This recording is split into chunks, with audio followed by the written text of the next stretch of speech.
Welcome friends. आज हम start करने वाले हैं सेल ऑफ गुड्स एक्ट के अंदर नेक्स्ट टॉपिक, जिसका नाम होगा अनपेड सेलर।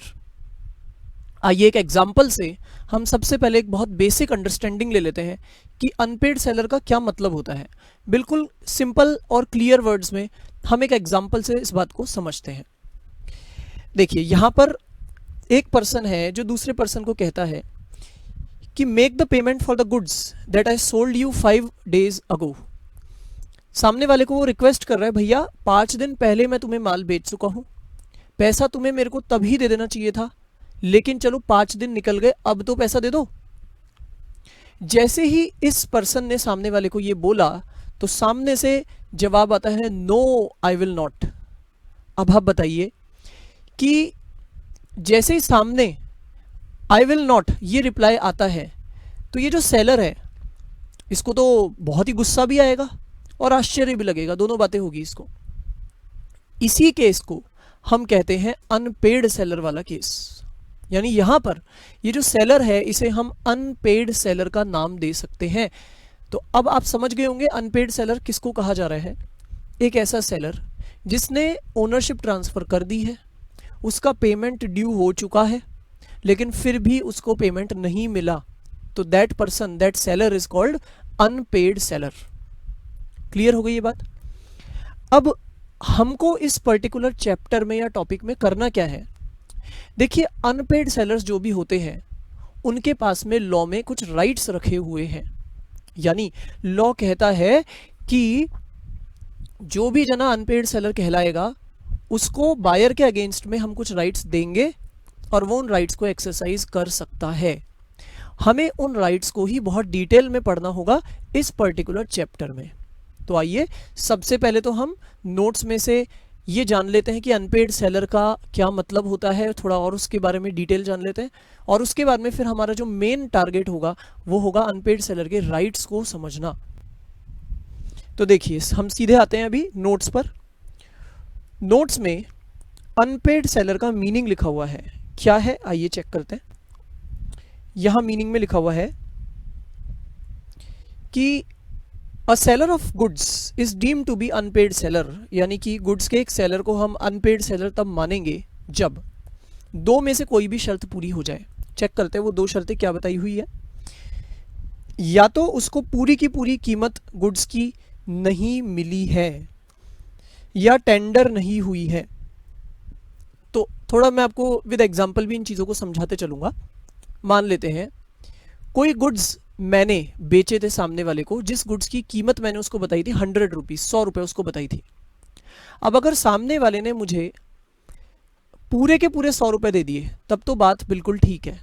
लेकिन अगर उसने मुझे 1 रुपया भी कम दिया, मान लीजिए उसने मुझे 99 रुपीज़ तो दे दिए थे लेकिन 1 रुपया उसका बाकी रह गया, तो मैं कहलाऊंगा अनपेड सेलर। उल्टी सिचुएशन कर लीजिए, उसने मुझे सिर्फ 1 रुपये दिए, 99 रुपीज़ अभी तक उसने नहीं दिए, तब तो ऑब्वियसली मैं अनपेड सेलर कहलाऊंगा ही, इसमें कोई डाउट ही नहीं है। यानी मैं ये कह सकता हूं अगर 1 रुपया भी मेरा बाकी रह गया है तो I will be called the unpaid seller. तो जब तक कि पूरा का पूरा पेमेंट मुझे ना मिल जाए तब तक मैं अनपेड सेलर ही कहलाऊंगा। तो देखिए यहां पर ये लिखा हुआ है, लिखा है if the whole of the price has not been paid to him. जब तक पूरे 100 रुपए मुझे ना मिल जाए तब तक मैं अनपेड ही कहलाऊंगा। इसी में हम इस लाइन को थोड़ा और आगे पढ़ते हैं तो हमें दिखता है whole of the price has not been paid और टेंडर्ड टू हिम। अब टेंडर का मतलब क्या होता है।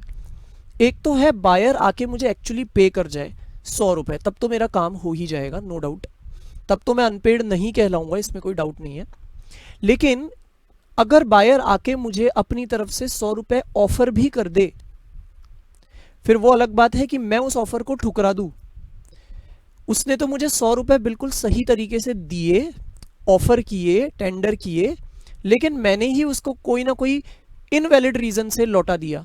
मैंने बोला नहीं नहीं भैया, इस तरीके से नहीं, तुम कोई दूसरी तरीके से पेमेंट देना मुझे। मान लीजिए वो मुझे बैंक में पेमेंट दे रहा है, मैंने पहले एग्री भी किया था कि हाँ तुम मुझे बैंक में पेमेंट दे देना, लेकिन अब जब वो मुझे पेमेंट दे ही रहा था तब मैंने मना कर दिया कि नहीं नहीं, बैंक में मेरे को पेमेंट नहीं चाहिए, तुम तो मुझे कैश में ही दे के जाओ। तो ऐसे केस में हम क्या मानेंगे कि सामने वाले ने तो अपनी तरफ से मुझे प्राइस टेंडर की, ऑफर की, लेकिन वो तो मेरी गलती रह गई कि मैंने उसको ठुकरा दिया, उस ऑफर को एक्सेप्ट नहीं किया। ऐसे केस में सामने वाला तो बोलेगा कि भाई देखो, मैंने तो आके तुमको पैसे देने का ऑफर किया था, तुम नहीं ले रहे थे, वो तुम्हारी प्रॉब्लम है, तो अब तुम अनपेड सेलर नहीं कहलाओगे।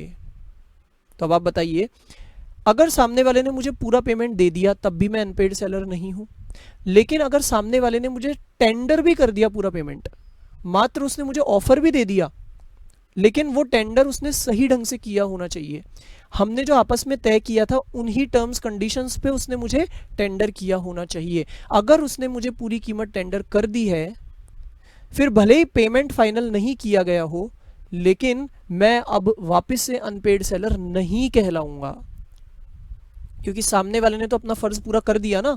अब उसमें मेरी गलती है, सामने वाले की कोई गलती नहीं है। क्लियर हो गई बात? यही है फर्स्ट पॉइंट। इसमें हमने दो बातों को यहाँ पर नोटिस किया। जो पहली बात हमारे नोटिस में आई वो ये, पूरी प्राइस पेड हो जानी चाहिए या टेंडर्ड हो जानी चाहिए। चलिए, या फिर अब दूसरे पॉइंट में क्या बताया है? दूसरे पॉइंट में बताया है a negotiable instrument has been received by him but it has been dishonoured. अब यहां पे हमें सबसे पहले तो ये समझना होगा कि नेगोशिएबल इंस्ट्रूमेंट क्या चीज होता है। तो देखिए फ्रेंड्स, नेगोशिएबल इंस्ट्रूमेंट्स यानी कोई एक ऐसा डॉक्यूमेंट होता है ये, जिसमें कुछ पर्टिकुलर अमाउंट लिखा हुआ होता है, और जिस जने के पास ये नेगोशिएबल इंस्ट्रूमेंट होता है, या मैं बोलूं जिसका नाम उसमें लिखा रहता है, उस जने के पास वो अमाउंट मांगने का हक होता है दूसरी पार्टी से। जैसे कि एक चेक एक ऐसा डॉक्यूमेंट है जिसमें एक पर्टिकुलर अमाउंट लिखा रहता है, और अगर वो चेक मेरे नाम से है तो मेरे पास हक होगा उतना पेमेंट मांगने का। साथ में नेगोशिएबल इंस्ट्रूमेंट्स की एक खासियत और भी होती है कि उन इंस्ट्रूमेंट्स को यानी उन डॉक्यूमेंट्स को मैं, अगर मेरे नाम पर वो डॉक्यूमेंट बना है तो मैं उसको फर्दर किसी और के नाम पर आगे ट्रांसफर भी कर सकता हूं। क्लियर हो गया? तो जैसे कि चेक अगर मेरे नाम से बना होता है तो मैं अगर चाहूं तो मैं उसका अधिकार किसी और को भी ट्रांसफर कर सकता हूं। हालांकि प्रैक्टिकली लोग ऐसा नहीं करते हैं, हमने ऐसा करते हुए देखा नहीं होगा लोगों को, लेकिन यस इट इज पॉसिबल। चलिए, मैंने आपको नेगोशिएबल इंस्ट्रूमेंट का थोड़ा मीनिंग भी बताया। हालांकि देखिए, नेगोशिएबल इंस्ट्रूमेंट का तो बहुत डिटेल्ड मीनिंग होता है, उस पर तो एक अलग से लॉ बना हुआ है, नेगोशिएबल इंस्ट्रूमेंट्स पर एक अलग से एक्ट बना हुआ है, लेकिन हमें उतनी डिटेल में जाने की अभी ज़रूरत नहीं है। मैंने आपको इसका एक एग्जाम्पल भी दिया, चेक। बिल ऑफ एक्सचेंजेस भी इसके एग्जाम्पल होते हैं, प्रोमिसरी नोट्स भी इसके एग्जाम्पल होते हैं, और भी बहुत सारे इसके एग्जाम्पल हो सकते हैं। लेकिन फिलहाल तो हम एक बार ज़रा चेक का एग्जाम्पल लेते हुए इस लाइन को समझ लेते हैं। क्या लिखा है इस लाइन में? A negotiable instrument has been received by him. क्या कहना चाह रहा है ये ऐसे कहना चाह रहा है कि मान लीजिए मैं सेलर हूं और मुझे मेरे बायर ने एक नेगोशिएबल इंस्ट्रूमेंट दे दिया है, मैंने वो रिसीव भी कर लिया है। मैं बड़ा खुश हो गया कि अरे वाह यार, चलो चेक मेरे पास में आया है, और चेक में मान लीजिए मेरे को 10,000 रुपीज़ का पेमेंट था, उसने पूरे 10,000 का चेक बनाया, मुझे दे भी दिया। लेकिन पता चलता है कि ये चेक लगाते ही, बैंक में लगाते ही डिसऑनर हो गया, यानी बाउंस हो गया। अब आप बताइए, क्या मैं अब अनपेड सेलर कहलाऊंगा? वैसे तो मुझे पेमेंट के तौर पे चेक मिल चुका है, लेकिन क्योंकि ये डिसऑनर हो गया तो अगेन मैं क्या कहलाऊंगा? मैं कहलाऊंगा अनपेड सेलर। तो देखिए क्या लिखा है इधर, a negotiable instrument has been received by him. Negotiable instrument मिल तो गया, लेकिन वो साथ के साथ डिसऑनर भी हो गया, तो भी हम क्या कहलाएंगे? हम कहलाएंगे अनपेड सेलर। चलिए, तो या तो मुझे पेमेंट पूरा नहीं मिला या टेंडर नहीं हुआ, या मुझे नेगोशिएबल इंस्ट्रूमेंट मिल तो गया बट मिलते ही वो डिसऑनर हो गया। In all these cases I will be considered as an unpaid seller. आगे एक लाइन लिखी हुई है, the word seller includes any person who is in the position of seller. क्या कहने का मतलब हुआ? सेलर शब्द में वो जना भी कवर्ड है जो सेलर है तो नहीं, बट वो सेलर की पोजीशन में बैठा है। फॉर एग्जाम्पल, यानी ये किसकी बात हो रही है? ये बात हो रही है एजेंट्स की। मान लीजिए मैं सेलर तो नहीं हूं, लेकिन मैं किसी सेलर का एजेंट हूं। मैं क्या हूं? किसी सेलर का, गुड्स के सेलर का मैं एजेंट हूं। तो आपको मालूम होगा जो एजेंट्स होते हैं वो उसी जने की पोजीशन में बैठे होते हैं जिसके वो एजेंट होते हैं। तो अगर मैं उस जने का एजेंट हूं तो मैं उसी की पोजीशन में रह के काम कर रहा हूं। तो ये लाइन ऐसा कह रही है कि ऐसे केस में मुझे भी अनपेड सेलर माना जा सकता है, मैं भी सेलर शब्द में कवर हो जाऊंगा, जबकि मैं सेलर हूं नहीं, लेकिन क्योंकि मैं सेलर की पोजीशन में बैठा हूं इसलिए मुझे भी सेलर ही माना जाएगा। और ऐसे में अगर मुझे पेमेंट बायर ने नहीं दिया तो मैं भी अनपेड सेलर की कैटेगरी में आ सकता हूं। और मैंने आपको बता रखा है शुरू में ही कि अनपेड सेलर अगर मैं हूं तो लॉ ने मुझे बहुत सारे राइट्स दिए हुए हैं बायर के खिलाफ। समझ में आ गई आपको ये बात? चलिए एक और लाइन इसमें लिखी है, it is for the non payment of price. क्या लिखा है? It is for the non payment of price and not for other expenses that a seller is called the unpaid seller. मान लेते हैं सेलर है, ये बायर से, ये जो सेलर है इसने बायर को जो गुड्स बेचे हैं उनकी कीमत है 100 रुपए। ये तो गुड्स की कीमत है, लेकिन उसके अलावा सेलर बायर को कहता है कि भाई देखो मैं तुम्हारी रिक्वेस्ट पर ये माल तुम्हारे घर तक भेज दूंगा, लेकिन उसके लिए मैं तुमसे अलग से 10 रुपए चार्ज करूंगा ट्रांसपोर्टेशन के। और बायर तैयार भी हो गया, बिल्कुल वाजिब बात भी थी। चलिए सारा काम हो गया। अभी बायर ने सेलर को पेमेंट दिया, लेकिन केवल 100 रुपए गुड्स के चुकाए हैं, बाकी जो ट्रांसपोर्टेशन के 10 रुपए उसे देने थे वो अभी उसने नहीं दिए हैं, उसने सिर्फ 100 रुपए गुड्स के नाम से चुकाए हैं। सवाल ये है कि क्या इस सिचुएशन में सेलर को अनपेड सेलर माना जाए या नहीं माना जाए। तो वो जो प्रोविजन है वो क्या कहता है, बात ध्यान से सुनिए बिल्कुल। वो कहता है कि इस सिचुएशन में सेलर को अनपेड सेलर नहीं कहा जाएगा। क्यों नहीं कहा जाएगा? क्योंकि उसे बोला जाएगा भाई तुम्हारे गुड्स की कीमत तो तुम्हें पूरी मिल चुकी ना, जो बाकी के अदर खर्चे हैं वो ही तो तुम्हें नहीं मिले। क्लियर हो गई बात? तो जरा देखिए क्या लिखा हुआ है। लिखा है, वापस पढ़ते हैं, it is for the non payment of price, यानी जब मुझे प्राइस का पेमेंट नहीं मिलेगा तब मैं कहलाऊंगा अनपेड सेलर। लेकिन यदि मुझे बाकी के खर्चे का पेमेंट नहीं मिल रहा तो मैं अनपेड सेलर नहीं कहलाऊंगा। हाँ वो अलग बात है कि मैं सामने वाले से वसूल करूंगा, वो 10 रुपए भी लूंगा तो सही क्योंकि हमारे कॉन्ट्रैक्ट में तय हो रखा है, लेकिन मुझे अनपेड सेलर नहीं कहा जा सकता उस 10 रुपए नहीं आने के कारण। आई होप आपको ये सारे पॉइंट्स समझ में आ। तो अब हमने फाइनली अनपेड सेलर का तो मतलब समझ लिया, उससे रिलेटेड एक दो छोटे छोटे पॉइंट्स और समझ लिए। तो अब हम चलते हैं हमारे मेन टॉपिक पर, जिस मेन टॉपिक का नाम होगा rights of unpaired seller. Rights of unpaired seller. In rights को दो पार्ट्स में बांटा गया है। जो फर्स्ट पार्ट है वो है राइट्स अगेंस्ट द गुड्स और सेकंड पार्ट है राइट्स अगेंस्ट द बायर। तो एक तो हम पढ़ेंगे गुड्स के अगेंस्ट में हमारे पास क्या क्या राइट्स है।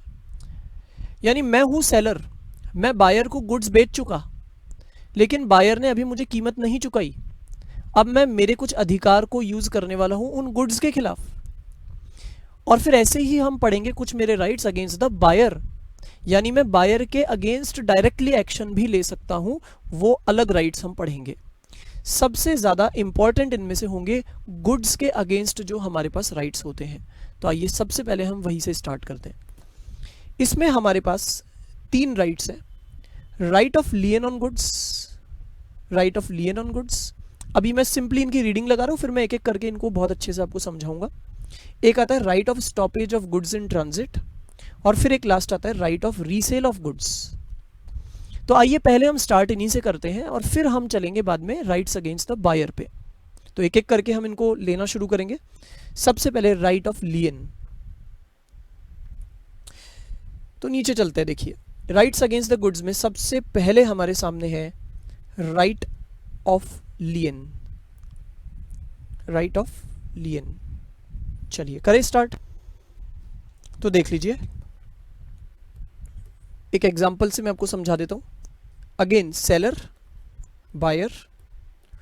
सेलर ने बायर को ओनरशिप तो ट्रांसफर कर दी है, गुड्स की ओनरशिप ट्रांसफर कर दी है, यानी सेल हो चुका है, लेकिन payment as per the terms and conditions आ ही नहीं रहा है। पेमेंट आ ही नहीं रहा है। बायर सेलर को पेमेंट ही नहीं दे रहा है। अब यहाँ पे सेलर क्या करने वाला है, बाय चांस उसके पास में वो गुड्स अभी भी पड़े हुए हैं, यानी कुछ ऐसा हुआ कि बायर ने वो गुड्स सेलर से नहीं लिए हैं, ओनरशिप उसके पास आ चुकी है लेकिन पोजेशन अभी तक बायर के पास नहीं आया है, यानी गुड्स अभी भी किसके पोजेशन में है, सेलर के ही पोजेशन में है। सेलर मौके का फ़ायदा उठाना चाहता है, वो सोचता है यार ये पेमेंट दे नहीं रहा, मैं करूँ क्या।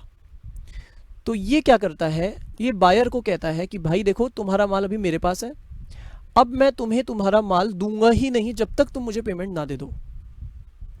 बहुत सिंपल सा यहाँ पे राइट है सेलर के पास, हम अक्सर ये राइट को यूज़ होते हुए देखते भी हैं। आप एक बात खुद बताइए, मान लीजिए आप किसी टेलर के पास जाते हैं, अपना एक क्लॉथ पीस लेके जाते हैं स्टिच करवाने के लिए, आपने टेलर से सारा काम करवा लिया, लेकिन अब आप टेलर से अड़ रहे हैं कि भाई मैं तो तुमको पेमेंट नहीं दूंगा, या पहले हमने जितना तय किया था मैं उतना पेमेंट नहीं दूंगा, मैं तो भाई आधा ही पेमेंट दूंगा। तो टेलर सीधा साधा एक कौन सा राइट यूज़ कर लेता है, वो कहता है मैं नहीं देने वाला आपका कपड़ा आपको, आप मुझे पेमेंट दो और वो भी सही से पेमेंट दो, पूरा पेमेंट दो, जब तक आप मुझे पूरा पेमेंट नहीं दोगे मैं आपको आपकी चीज़ वापस ही नहीं करूँगा। तो बस ये जो राइट होता है हर सेलर के पास, this is called the right of lien, यानी माल को रोकने का अधिकार हिंदी में मैं अगर बोलूँ तो, और अगर मैं इंग्लिश में बोलूँ तो right to retain, right to retain the possession of goods. गौर करिए इन शब्दों पर, कौन सा राइट है ये, गुड्स के possession को, possession का मतलब होता है उसका कब्जा, गुड्स के possession को रिटेन रखने का राइट। रिटेन करने का मतलब क्या होता है, रिटेन का मतलब होता है जो चीज मेरे पास ऑलरेडी पड़ी है उसे मैं मेरे पास ही रोक के रख रहा हूं, तो दैट इज कॉल्ड रिटेन करना। देखिए एक दूसरा शब्द भी मैं आपके सामने रखता हूं, एक होता है right to regain possession of goods.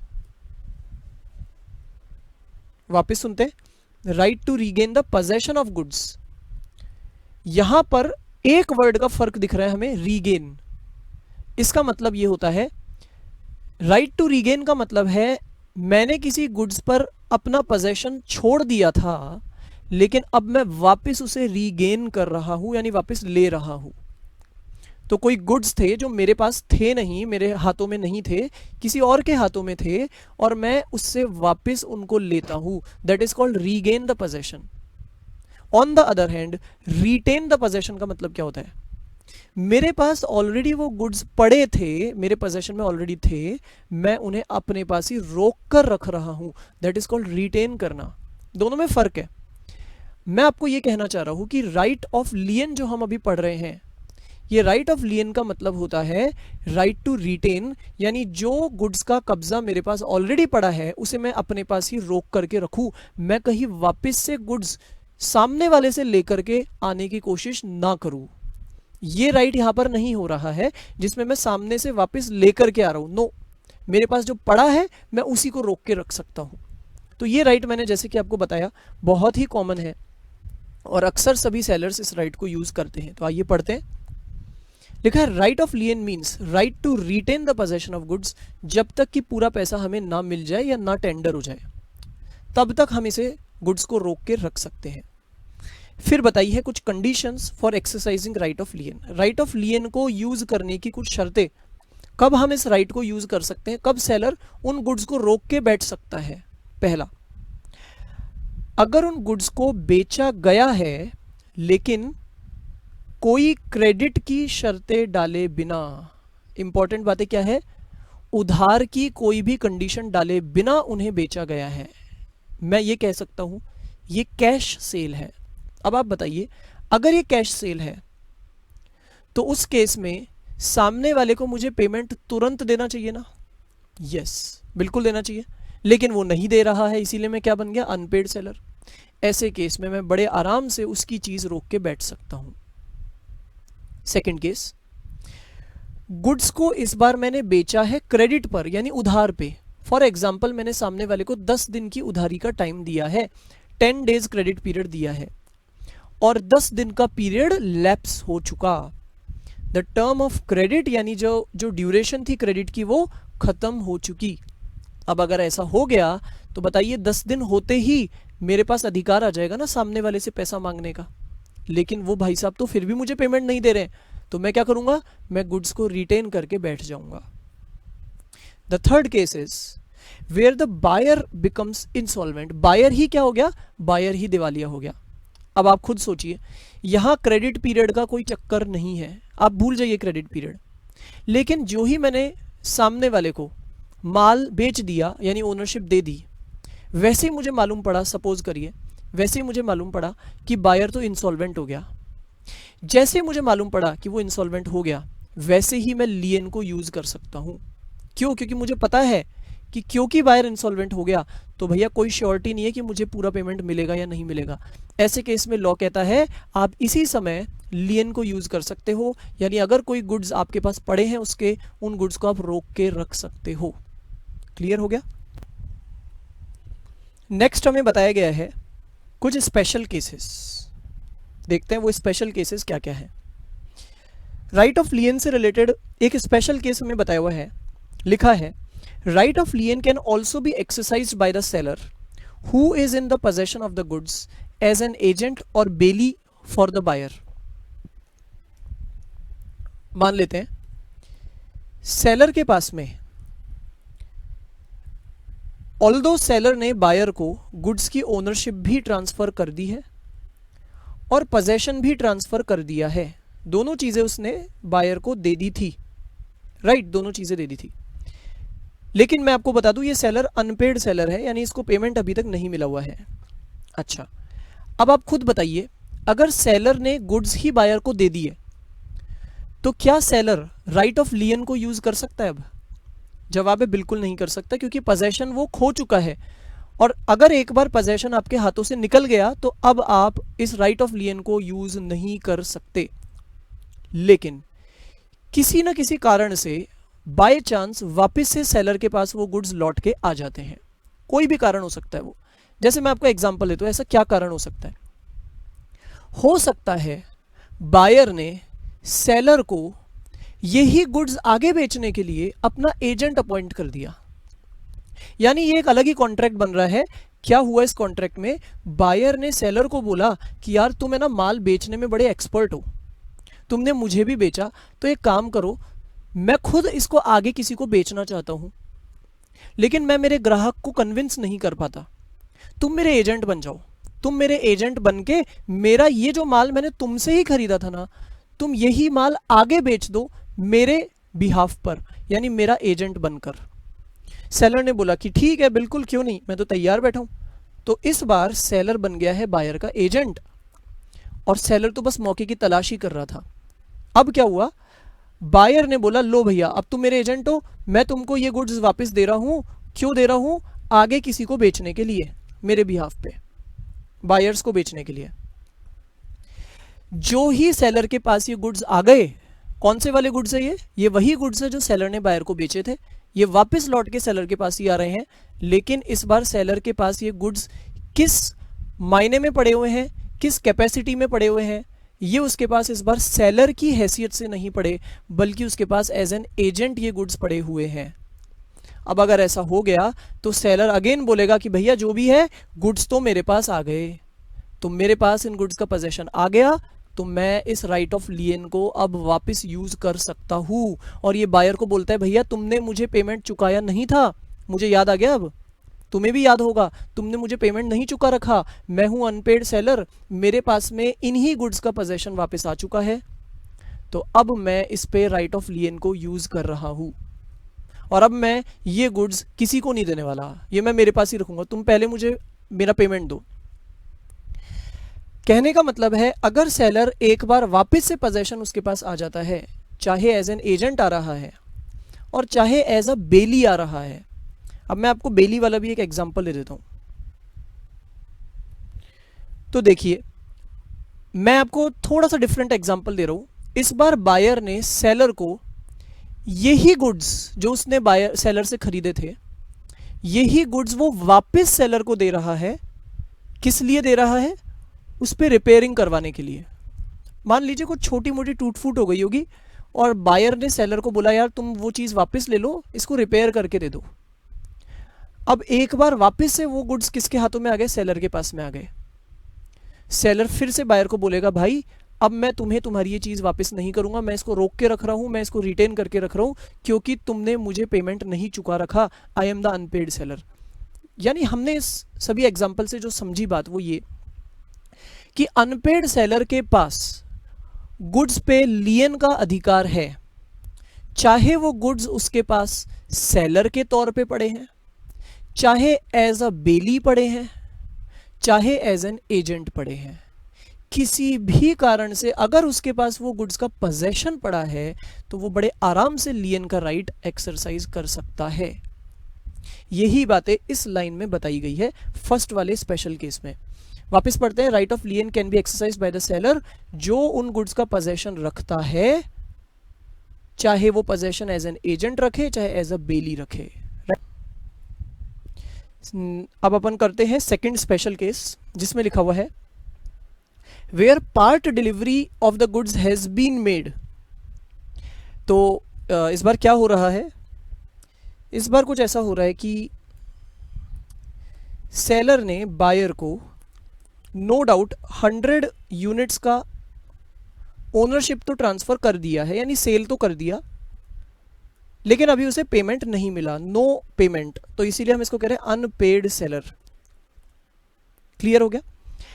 अच्छा, अब रही बात कि सेलर ने इन 100 यूनिट्स का पोजेशन भी बायर को दे दिया क्या, तो मैं अब आपको उसके लिए बताता हूं। होता क्या है, सेलर इनमें से 60 यूनिट्स बायर को हैंडओवर कर देता है, यानी कि seller hands over the possession of 60 units to the buyer. उसने 60 यूनिट्स का पोजेशन बायर को दे दिया। अच्छा, जो भी कारण से दिया हो, लेकिन दे दिया तो दे दिया। क्या अब इन 60 यूनिट्स जो दे दी गई है इन पर राइट ऑफ लियन यूज हो सकता है? जवाब है नहीं। लेकिन जो 40 यूनिट्स अभी भी सेलर के पास पड़ी है, जो 40 यूनिट्स अभी भी सेलर के ही पास पड़ी है, क्या उन बची हुई यूनिट्स पर सेलर अपना राइट ऑफ लियन यूज कर सकता है? तो जवाब है बिल्कुल, वो बचे हुए गुड्स पे तो आराम से ये काम कर सकता है। तो यही बात यहाँ पे लिखी हुई है। अब हम पढ़ते हैं इसको, where part delivery of the goods has been made, यानी कि 100 यूनिट्स में से एक पार्ट हमने डिलीवर कर दिया, यानी 60 यूनिट्स फॉर एग्जांपल हमने डिलीवर कर दी, तो कोई दिक्कत नहीं है, लियन के राइट को यूज किया जा सकता है बचे हुए गुड्स पर भी। यानी ऐसा जरूरी नहीं है कि आप लियन को सारे के सारे गुड्स पे ही यूज कर सकते हो, नहीं, आप थोड़ों पे भी कर सकते हो। अब आते हैं हम थर्ड केस पर जिसमें लिखा है right of lien can be exercised even though a decree has been obtained for the price of goods. आइए समझ लेते हैं। कहने का मतलब यहां पर यह निकला, अगेन सेल हो चुकी है, यानी ओनरशिप ट्रांसफर हो चुकी है, लेकिन पेमेंट नहीं आया है। सेलर ने बायर पे लीगल एक्शन भी ले लिया, उसने कोर्ट में जाकर के केस भी कर दिया, और कोर्ट से उसे मिल चुकी है अभी एक डिक्री। डिक्री का मतलब होता है उसको कोर्ट का एक डिसीजन मिल चुका है, एक ऑर्डर मिल चुका है उसके फेवर में, यानी कोर्ट ने उसको उसके फेवर में डिसीजन दे दिया कि यस आपको हम इतना कंपनसेशन या ये गुड्स या आपको payment दिलवाएंगे।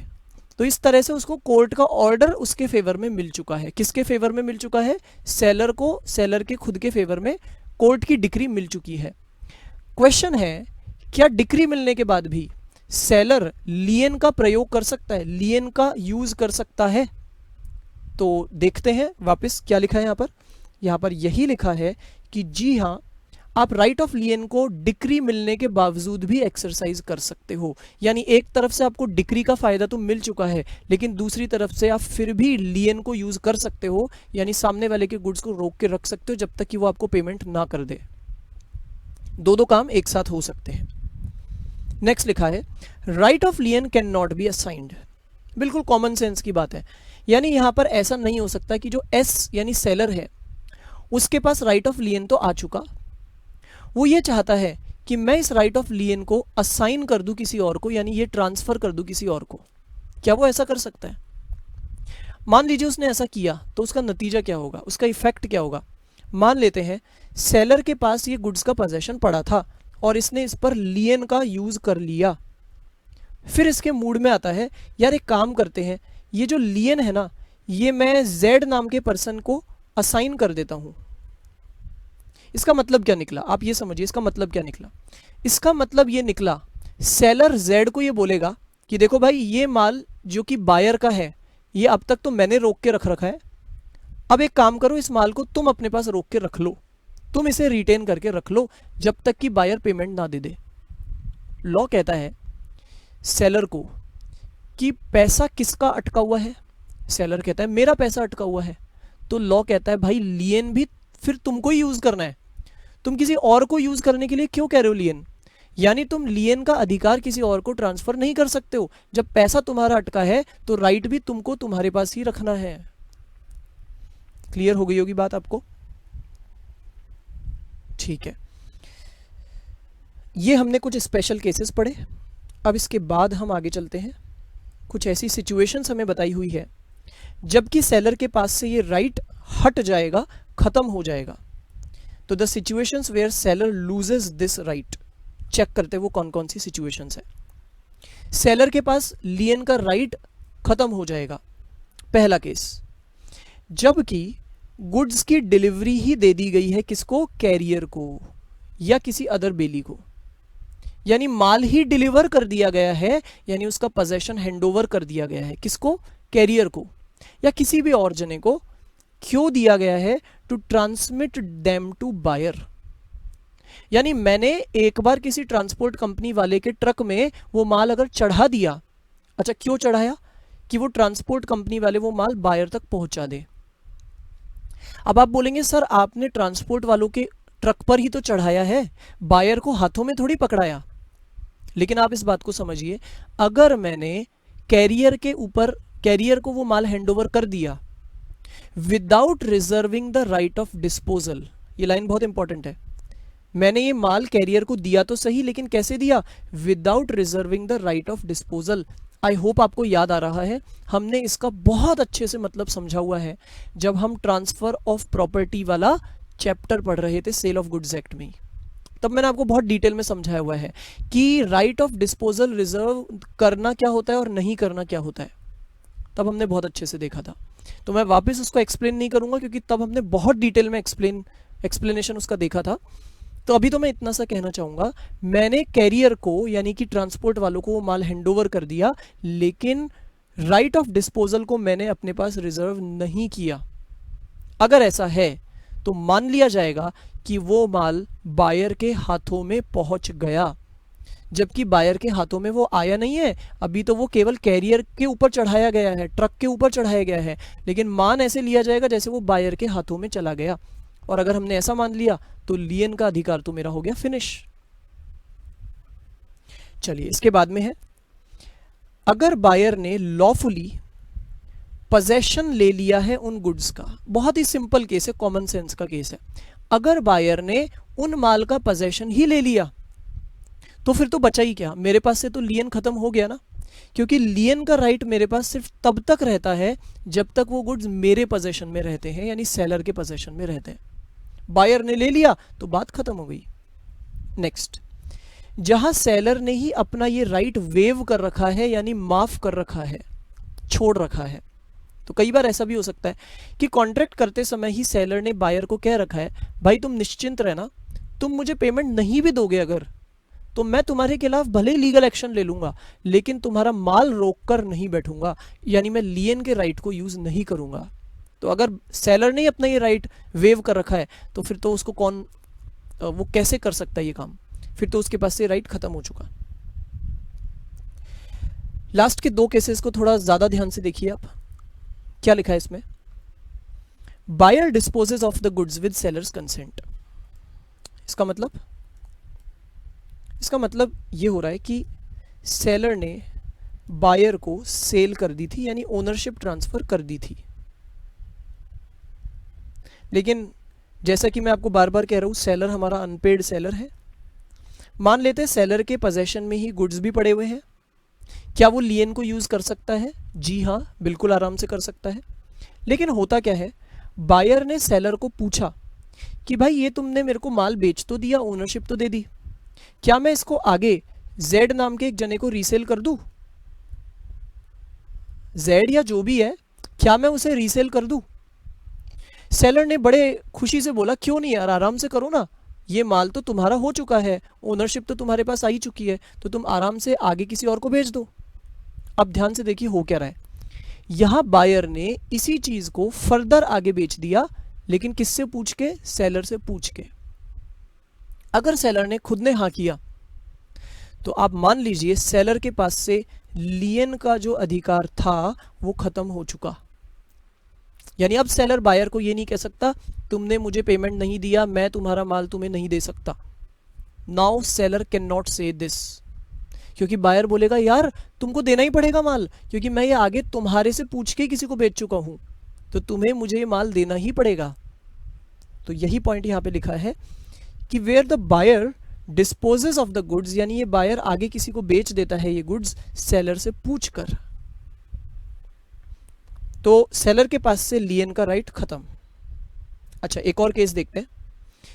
Document of title to goods is transferred to the buyer and buyer transferred it to other person who bought the goods in good faith and for value। देखिए क्या हो रहा है।